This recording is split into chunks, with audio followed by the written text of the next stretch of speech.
Assalomu alaykum akalar, Gruziyaning qishloqlaridamiz. Mana shu videoda polniy Gruziya haqida ancha-muncha savollarga juda ham yaxshi javob topasizlar deb o'ylayman. Xudo xolasa, qo'ldan kelgancha yaxshi yoritib berishga harakat qilaman.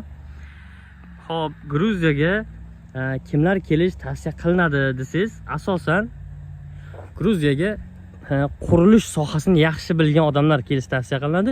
Ruschani bilgan odamlar tavsiya qilinadi.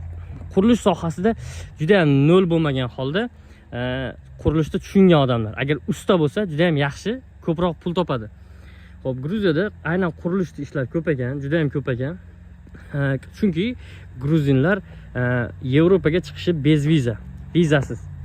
Atak ancha bizdan o'ylashimcha bizdan ko'ra orqaroqda ancha-muncha chekka joylari, lekin yo'l uyda mana qishloqning chekka joylarigacha mana asfaltlar yotqizilgan, lekin asosan bular chorva bilan shug'ullanar ekan. Yo'lni yuzidan ma'lum bu narsa. O'sha dalalar, keng dalalar, bo'sh joylar juda ham ko'p.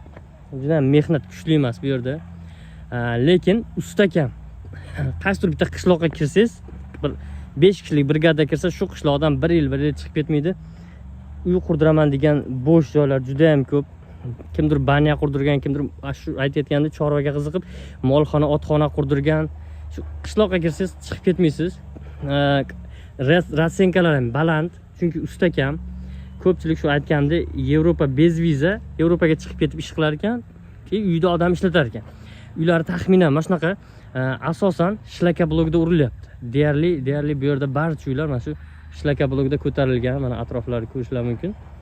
Hop, shlaka blogga ko'tarilgan. Keyin bitta narsaga amin bo'lasizki, bu yerga kelsangiz kачество talab qilinmaydi.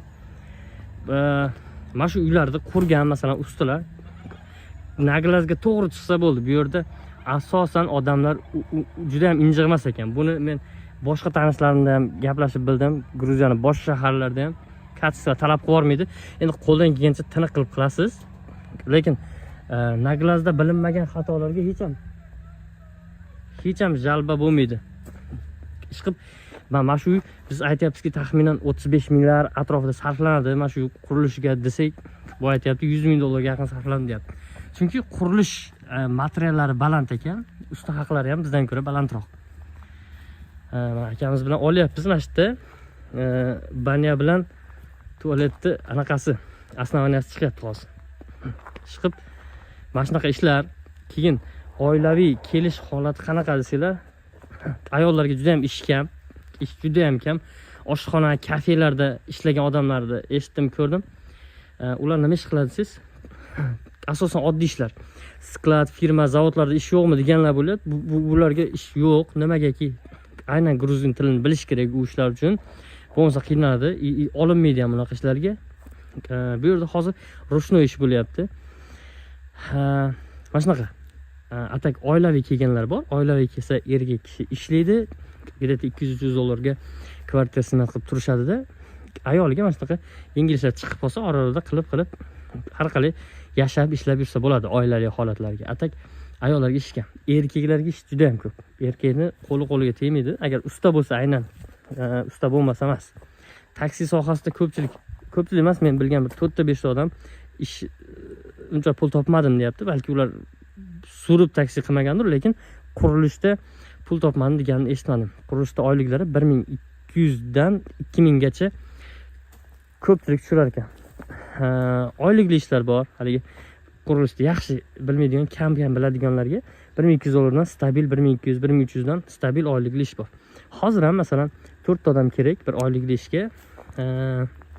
U yerda shpaklovka qilinadi, ichki ishlar. Oylikli ishlar bilasiz, patixonka sekin qilinaveradi. Yotoq joy bepul, oziq-ovqat ham bepul, 1200 dollar oylik. Mana shunga 4 odam kerak. Ish qilib mana shunaqa qurilishda ish ko'p ekan akalar. Qanaqa savol bo'lsa kommentariyada yozinglar, nasib keyingi videolarda balki yoritib o'tarmiz, xudo xolasa. Kelish tartibiga kelsak, 365 kun ber bez viza, lekin borib ishlayman desangiz, yo ishga kirgizishmaydi. Как turist bo'lib kiryapti hamma. Nimaga siz sayohat uchun endi oldingizda bordi-keldi bilet, mehmonxona, brom, oldingizda где-то 700-800 dollar pul bo'lishi kerak. Mana shunaqa qilib kirib, lekin yaxshi hech kimga xalaqit bermay, chiroyli yurib, chiroyli yashab, yaxshi pul topib, shu oilangizni yaxshi ta'minlasangiz bo'ladi. birinchidan bitta plus bez viza, ikkinchi plusi aytaylik shu ko'chada bir muammosi yo'q, haligi nimaga kelding, kimsan, dokumentingni ko'rsat, qani patenting degan mana shunaqa narsalar yo'q akalar. Savollar bo'lsa shu aytganimda yozib qoldiraverasizlar, yana nimadir kimgadir qiziq bo'lgan mavzuni yoritmagan bo'lsak.